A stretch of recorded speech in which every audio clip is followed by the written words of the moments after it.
The Mindset Advantage, a podcast by Arcadia Consulting, architects of change. So a very warm welcome and welcome to another one of our podcasts in the Mindset Advantage series. My name is Alistair Skellern. I'm a principal consultant with Arcadia. My background as a behaviouralist gives me an absolute fascination for why people do the things that they do. More importantly, what are the processes they go through?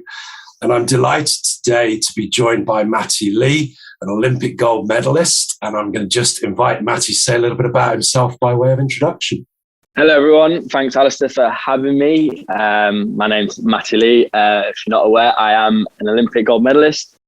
I competed in the 10 meter synchro event at the Olympics, but I also do the 10 meter individual.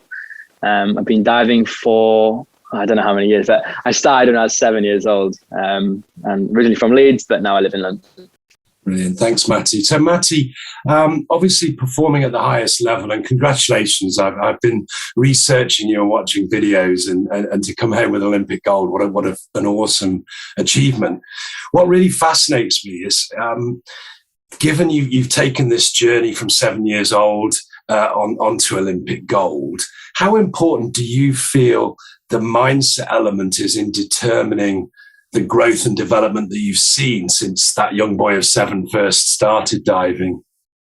Yeah, the mindset part of my career has been a huge thing. And it is like when I was 7 years old, obviously I had no idea what I was getting myself into. My mindset wasn't necessarily I'm going to win a gold medal at the Olympics. It was more like I'm just going to have fun and try something new and make friends. But weirdly, like as you kind of go through all the stages of being an elite athlete, being a beginner, then an elite or whatever, national, and then onto like, it's not professional, but it is kind of like you go through a lot, and your mind, like the mindset part of it is like it's something you learn, because everything you go through, it like teaches you how to, prepare yourself for the next time. Without not perfecting my mindset going into the Olympics, I wouldn't have been able to achieve what I did.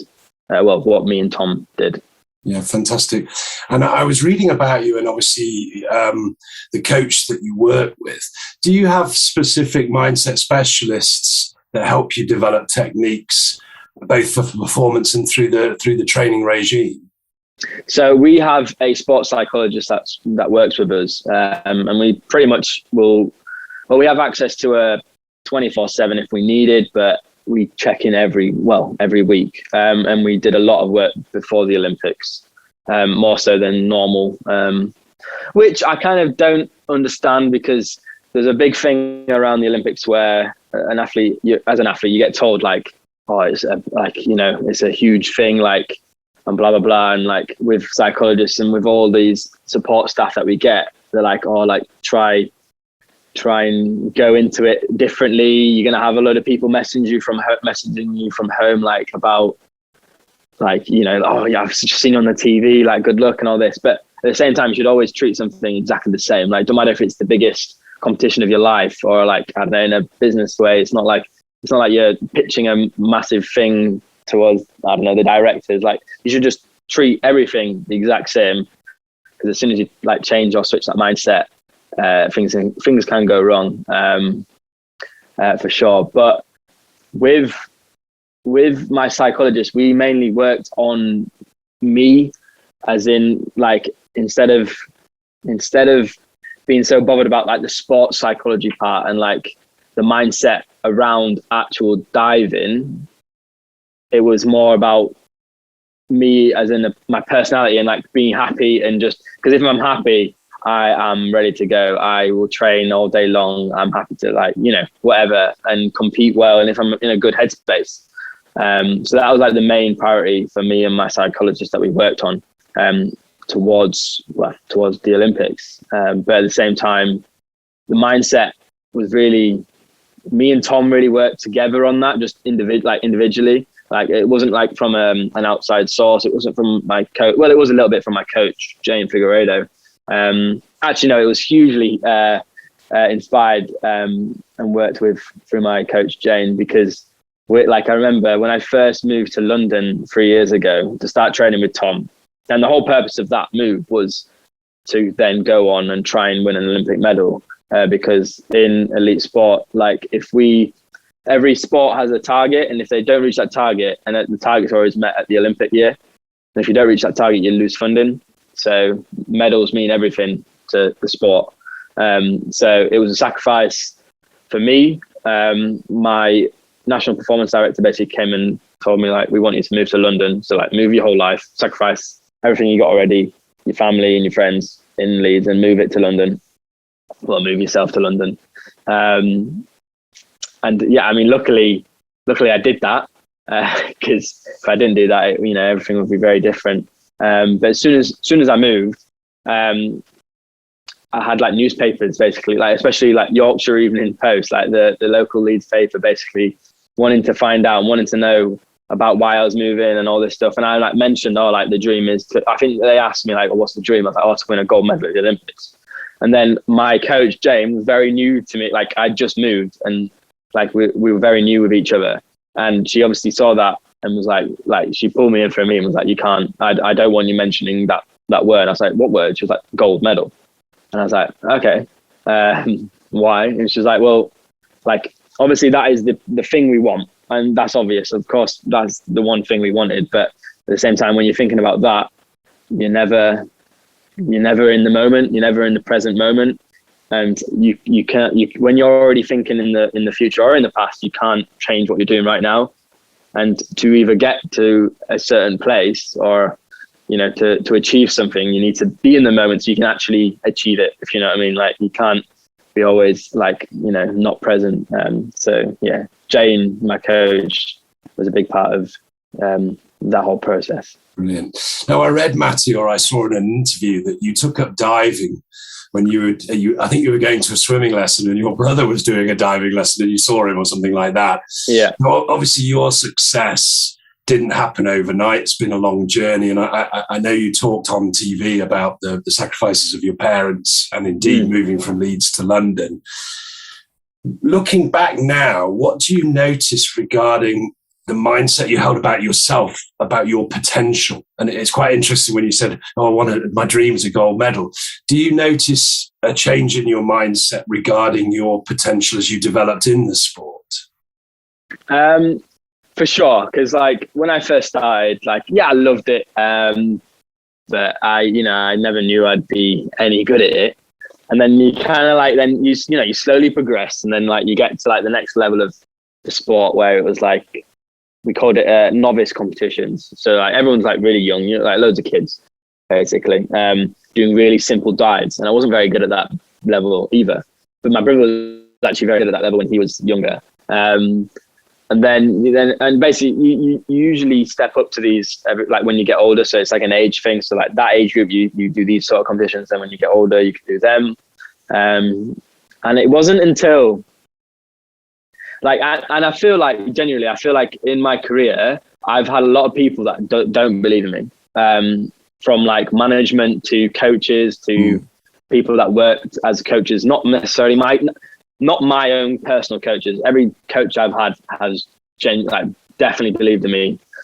And I'll get onto that in a bit. But yeah, I've had a lot of people that have like, nah, he's too lazy. He does the bare minimum and all this stuff. And like, I almost don't remember it, but my mum always remembers that. And my dad, because obviously as a parent, it would really upset them when they hear people saying that about their son. And I never really luckily saw that or heard that, but it happened.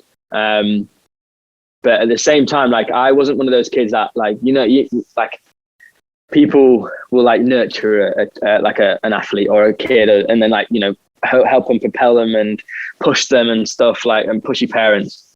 But luckily I was never that kid. And I think that's one of the main things. Like I have a lot of friends in diving and a lot of them are not diving anymore.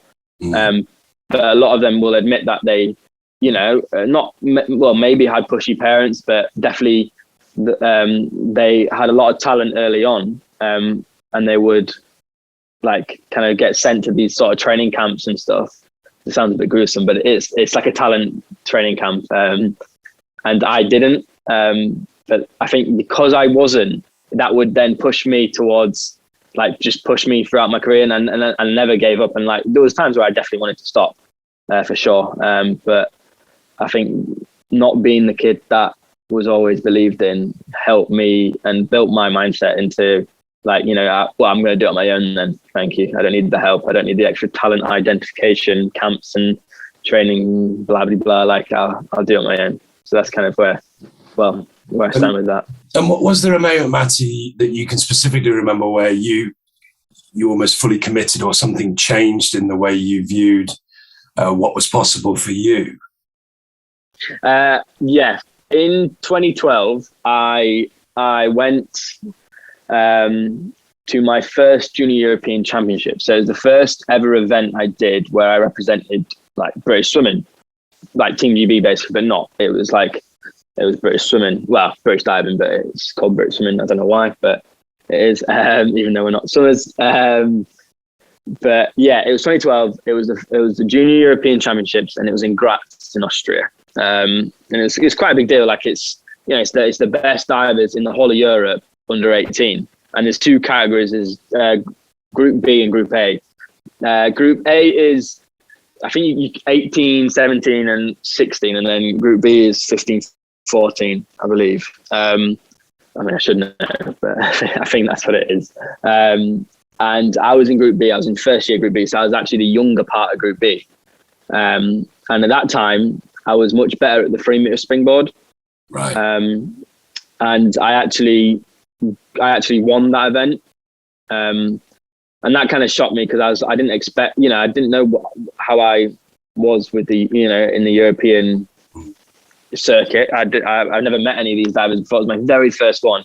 But it's interesting to look back because then as soon as you're on that circuit, you know everyone, and all the the diving's quite a small world. So I can almost name every diver who's up, at the top of their level in the country in diving.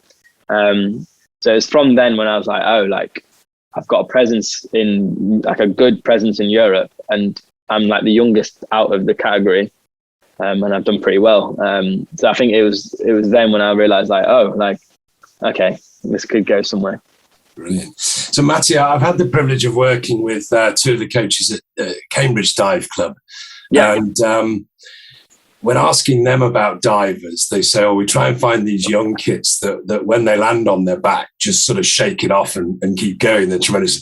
And it always amazes me because when I'm there at poolside and somebody sort of hits the water, you might expect sort of normal humans like me, we kind of go, but they'll go, yeah, fantastic. And there's huge rounds of applause. So in those moments, obviously not all dives go right. And I know you do a lot of land training and stuff to practice, and there are sort of air bubbles, but it's got to hurt. What are the processes you use in your own mind to say, well, it's a good idea to go back up 10 meters and try that again? It's interesting because like you said, the coaches try and find kids that are can just shake it off. I wasn't that kid either. Okay. I would sulk, I would cry, I would refuse to try and learn new dives because I was so afraid of hurting myself. Right. And I had a coach, Jenny Leeming, she coached James Heatley to the Olympics on Team GB. So she's obviously gone on to be even better coach than she was with me. And she probably hated coaching me at the time because I was a scaredy cat. I didn't want to learn anything at all. But if it wasn't for Jenny, any normal coach would have literally not had the patience and would have been you either you now have to go into the not so good group. I don't know how you word it, but you'd have to go into the younger group or not this elite group anymore. But she obviously saw talent in me and had patience that luckily we overcome it.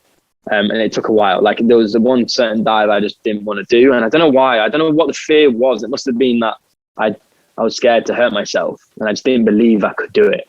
And I would stand on the end of the board with my arms in the air. And I knew I wouldn't go. And we tried it every day for almost a year. Wow. And I knew I wouldn't go every time. And I don't know what it was, but it just clicked and I just went. And usually, like when I watch a young kid doing diving and they're learning a new dive, you can tell if they're going to do it or not, because if they do it, they will do it straight away. Like the coach would be like, ready, 1, 2, 3, and then you'd see them rocking, or they'll jump off the board or whatever.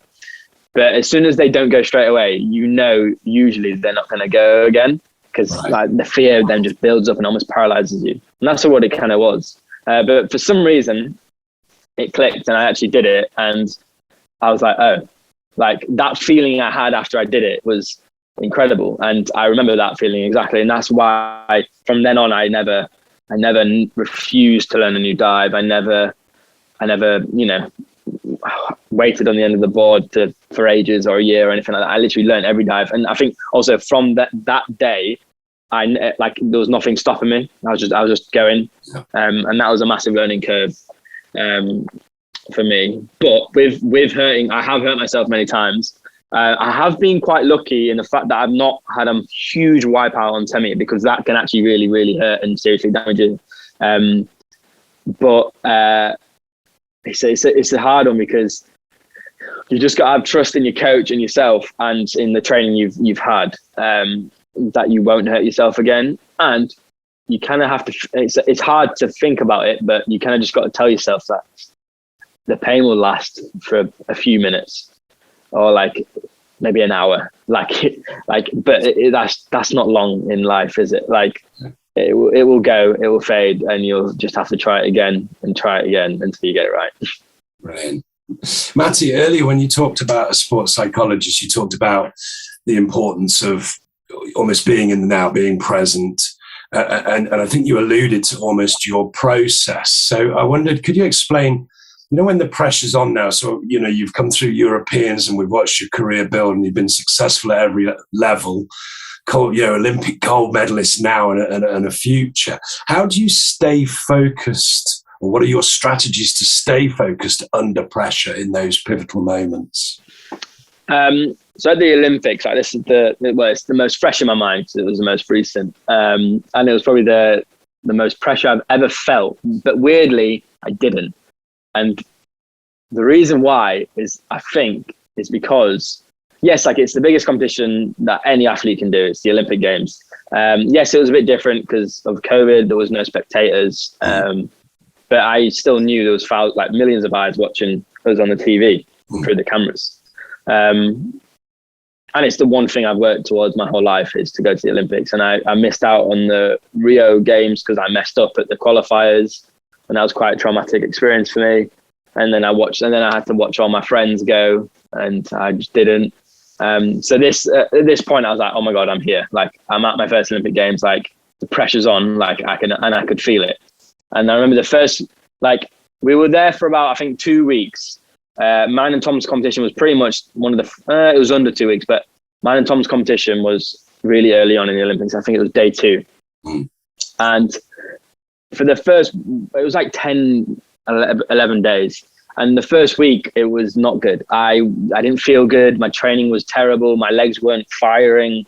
I was panicking. I was stressing. I was like, I'm not ready, like almost.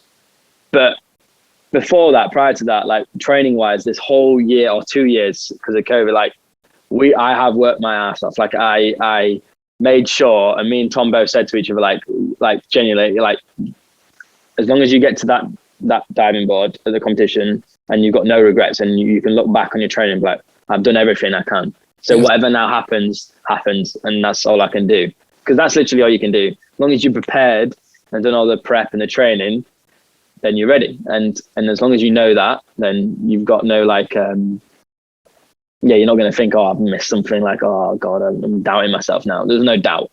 And that's one thing we made sure to do. And then on the actual day, so yeah, and I didn't feel great. And then it's like, and Tom was basically saying to me like it's fine, you'll get there. But I think he was panicking a little bit to do with me, because I wasn't in a good place. I was panicking. And so Tom's really good at helping me and my mindset and just where my head is at, because I don't know, he just understands me.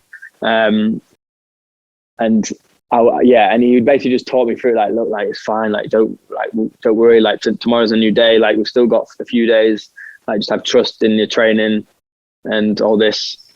And then weirdly, like, a few days go by, and it's not long now until the comp, I actually started to feel really good. But it wasn't fun at the time, but like I did, and I was like, okay, good, okay, and now I'm feeling ready, like let's go, sort of thing. And then on the day of the comp, I was feeling good, everything was good. We had a good, like, it's only a one competition, it's only a final, it's a straight final, and it was in the afternoon in Japan. So we had the morning off, so we were like relaxing and had like breakfast, lunch, and me and Tom just spent the day like just together, like trying to distract ourselves. But weirdly, we didn't speak much. But I think it's because we were already in the zone from the get-go. Like, even though we didn't have to be, we were already both in the zone. And it basically got to a point where I trained that much and we were that ready that we could literally just switch off our minds and our bodies would just take over. And what really helped with that, and that sort of like that method, is to like focus on breathing, like, and like I said, being present. Because if we weren't present, I'd be thinking, like, for example, going into that last dive, I knew it was close. I didn't know exactly what was going on. I knew we were like up there. I knew we were first or second. I knew the Chinese were really close. But I had no idea exactly the points. But Tom likes to concentrate on the points, and he knows exactly how much we need to win or to come second or whatever. But either way, we're at the Olympics. I know I need to do a good dive. I know I need to do every dive really good. And it was the last dive. And I think 2 years prior to that competition, I was doing a competition in London at the World Series, and in the individual competition, and I was against Tom and other divers like the Chinese, Russians, Mexicans, Americans, and I was beating Tom in a home competition in a home crowd in London. And I was like, I was diving really well, and I was beating him, and I was like, oh my God, I'm going to beat Tom. Like, we're best mates, but at the same time, like, I'm going to beat him, and this is going to be mad. Like, this is going to be crazy. Like, I was literally thinking, like, the tabloids, like, oh, Tom Daley gets beat or whatever, like, sort of thing. Yeah. And I was already too busy thinking about the future, and like, the medal and what, like, and all that stuff, that my last dive is normally my best dive, and I absolutely tanked it over onto my back, and then it wiped me out completely out of the medal standings, and I was like down in like sixth, and that was that. But without that mistake, without that failure, it wouldn't have taught me how to be present.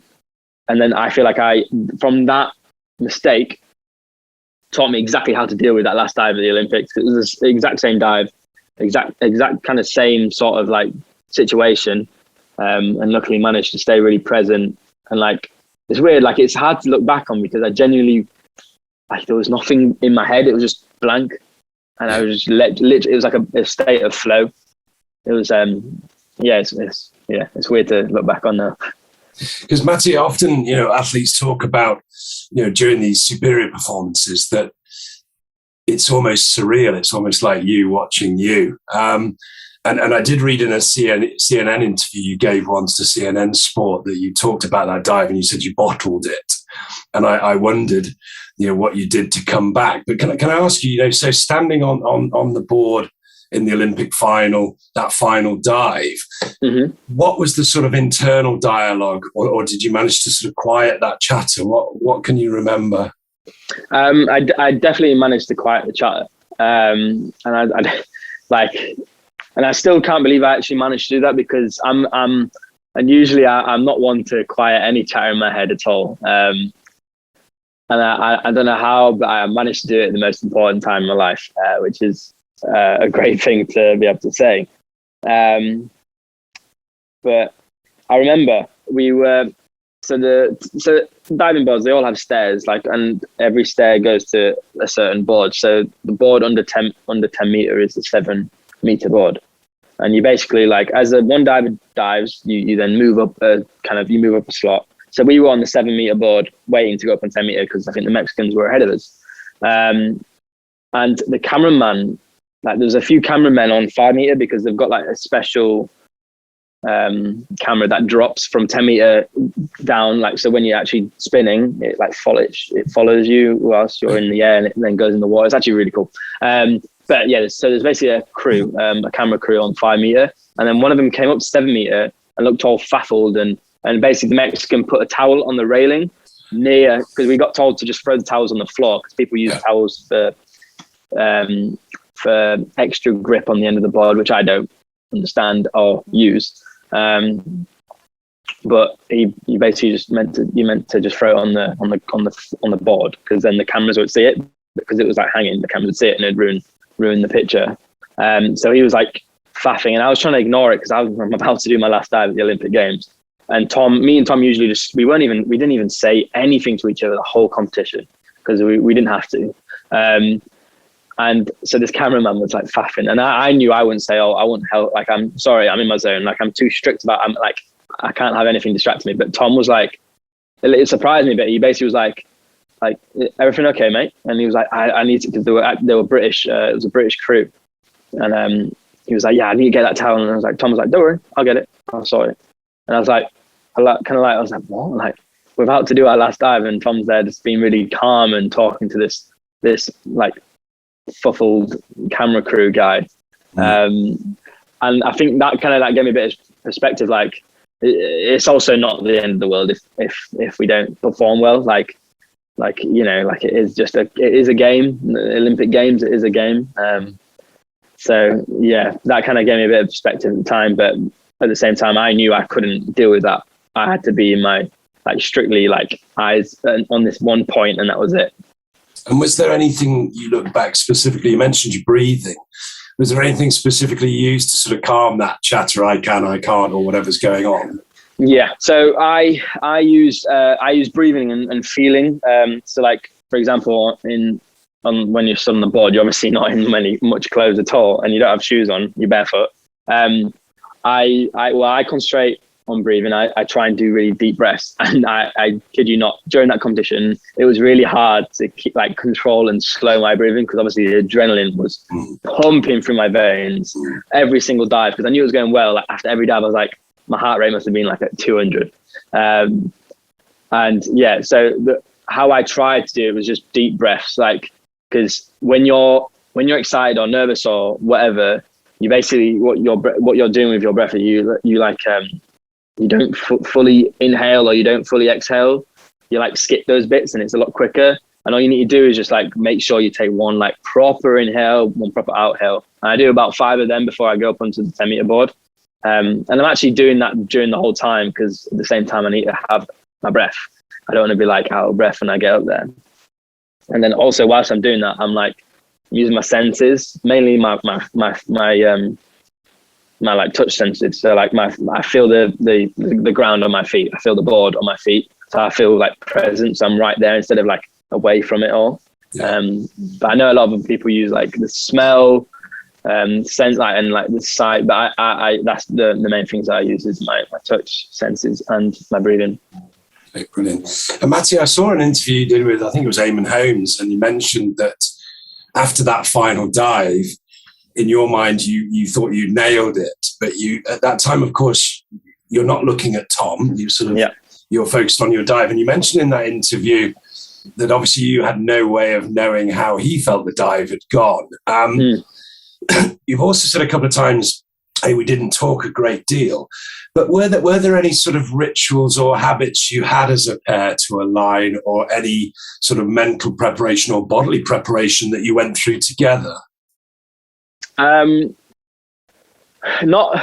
mass. We weren't ever really strict with any of those sort of preparations. Only because we also learned that sometimes, especially in diving, there's so many variables that can just mess up that sort of routine. So you got to be able to adapt.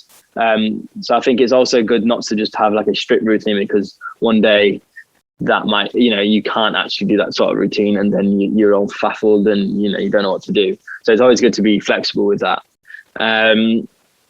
But yeah, when in synchro, you have no idea what the other guy's doing. You are concentrating on yourself. Tom does this. Tom's very visual and aware, and I find it quite fascinating, because I'm just not. I'm very simple. and I kind of just do what I need to do. I'm quite basic in what I think in my head, but I think Tom's just taking all this information in. And basically, when he does his dive, he then looks up at the water and looks at my entry. And like, if I've done a bad entry, you'll see like vibrations of the water like elsewhere, because obviously the splashes just like kind of like irritate the water. If I've done a really good dive, you won't see that. You'll just see a hole in the water where I've gone through. So he'll do that, but I have no idea. But at the same time, I've got so much trust, and I just know he can perform under pressure. So, but at the same time, he might not, because he can't always be perfect. But weirdly, I just never had a doubt in his performance. Brilliant. And if you were speaking to young divers now that were starting the journey similar to yours at a young age, what advice would you give to them about, I mean, obviously the physical training's intense. I sort of watch them do land training and training in the pool. What advice would you give them about the sort of mental preparation and its importance? I would say that not every session is going to be great. And, not every session or competition is going to be successful. But like now looking back on my career, they're the ones, those sort of training sessions, the bad competitions, they're the ones that have shaped me to be able to deal with and to do what I've done. So like, don't hate the fact that you might have a rubbish training session. Like, don't like try and like forget about it, because they're the ones that you learn the most from. And I know that's like kind of cliche, but it's true. Like, if you do a really good, it's always good to have good training sessions too. Like, that's great. But at the same time, if you have bad ones, then you've got something to work on. You've got something to learn and to improve. So like mine, like sort of the headspace and mindset around that is just to like you will get frustrated, because I did as a kid. Like I still get frustrated at training. But at the same time, don't let it like properly, because there's a point with frustration. You're then just there and you're completely out of it, and you're just doing the dives because you have to, and you're just getting through the session. And that's when you don't learn anything, because then you're not there, you're not with it. You need to basically control that and not get past that point. And how to do that is just to know that it's not the end of the world if a training session is going wrong, because it is the one, like they're the ones you learn, like I said, learn the most from. Right. And now you're an Olympic gold medalist. How has that altered the way you feel going into other competitions now, even to the way you train? It's weird. It's an interesting, like, nothing ever prepares you for winning an Olympic gold medal. Like I said, like Jane, our coach, banned us from saying it. So there was no way in my head I was thinking about what life would be like afterwards. But I haven't yet. So I haven't had a competition yet. But I'm actually really looking forward to it, because at the same time, like I feel like now, like even though I was very well known in the diving world and respected, but I guess it's a different kind. Like the Olympics it's a different world. Like weird. Like when so we were on day 2. On the first day, it was the women's 3-meter springboard final, and our British girls didn't do too. Like they could have done better, but it's still a good performance. I think they came 6th. Or 5th, I can't remember. But the Canadian girls, they got a silver medal, and like that. And I don't know, like we're friends with them, and just seeing them both do that, like I was tearing up in my eyes. Like we went there to watch to get a vibe and to understand what it would feel like to compete, because we were the next day. And then I just started tearing up a little bit, like watching them like celebrating. And then I looked to my left, and Tom was also doing the same thing. And it's just that weird thing that the Olympics creates, is that like when you're there, you then understand, like obviously you always want, like, as an athlete, you dream to be there, but when you're actually there, like, and you witness it all like live, it's like, how much it means to everyone. And I guess now, like, I feel like I'll get not a little bit more respect, but it's just a different realm of respect now from other athletes and coaches and judges around the world in diving. So I'm looking forward to that as well, but it does come with extra pressure a little bit, and I get that. I get why people might think, oh, like, you're an Olympic champion, why you're not winning, sort of thing. But at the same time, I know my processes. I know for a fact that I might not be at my best fighting fitness at the start of the season in 2022, because obviously I've just come off the back of winning a gold medal, and I'm trying to, like, you know, not say yes, but enjoy the things that are thrown at me from doing that. But my end goal is obviously the Olympics in 2024, which is in 3 years' time. So I know I'm going to be fighting fit at that point. I'd have said no to all the TV stuff. I'll be very strict on training at that point. So I kind of know my processes, and I know that, like, next year might not be my best season ever, but like I'm still going to try my hardest, and it might be a good season as well. But like, it's a long haul. Like, the end goal is the Olympics. So I'm not actually necessarily that bothered what happens next season. It all shaped me and helped me towards 2024. And have you been able to say to Jane, here's a gold medal? Are you allowed to mention it now? I haven't said the exact words, but like, it's weird. Like with Jane and with my national performance director, our boss, Alexi, like, obviously I've worked my whole sort of life trying to gain their respect. Not Jane obviously respects me, but like, especially Alexi, like, you want them to respect you because they're the ones who pick you for competitions, and obviously you want them to trust you to be able to perform at certain competitions. And now I've done that, like, you're just in a different realm of respect, and now it's so good to know that, like, my national performance director knows what I'm capable of, and he respects me a lot more, and that feels really good, because at the same time, like, he didn't before, like, not he wasn't horrible to me, but like, I was just another diver almost, sort of thing. Yeah.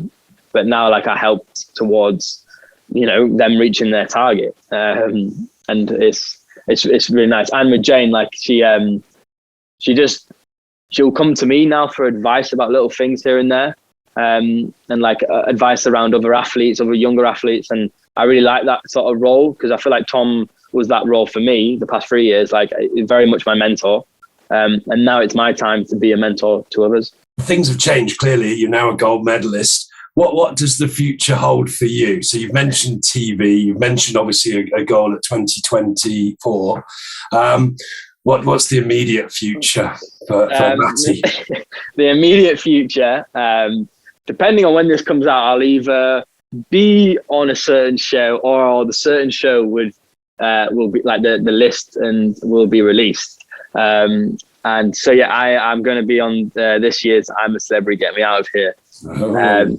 Yeah, which is really, really exciting. Like, I remember my manager basically called me the day I arrived back in London, in the country after the games, and he was like, I've put your name forward to Mickey, who's like the casting director of the show, and they're interested. It wasn't a definite yes, but I was like, like this is all very new to me, and I was like, wow, like, as if, like, that's a different thing. Like, yes, I've just won the Olympic Games, that's great.